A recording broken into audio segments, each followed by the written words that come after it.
So what actually happens at the boundary between two neurons, between the axon of one neuron and the dendrite of another? This interface is called a synapse. There are two general types of synapses: electrical synapses and chemical synapses.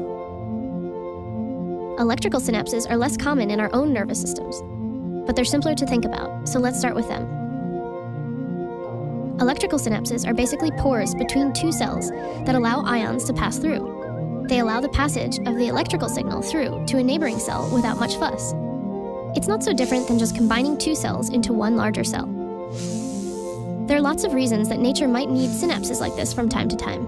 They're fast, and they allow cells to couple together with a high degree of synchronicity. But most neurons are connected together by a much more complicated structure called a chemical synapse. In a chemical synapse, rather than simply passing along an electrical signal from one cell to another, the action potential travels to the end of the axon and causes a chemical to be released into a very small space between the two neurons called the synaptic cleft. This chemical is taken up by the downstream neuron on the other side of the cleft. This chemical signal can cause the downstream neuron to depolarize its membrane, converting the chemical signal back into an electrical one. Or it can have other effects on the cell.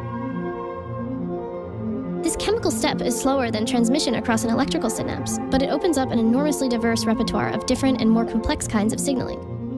And synaptic function plays a critical role in computations performed by neurons.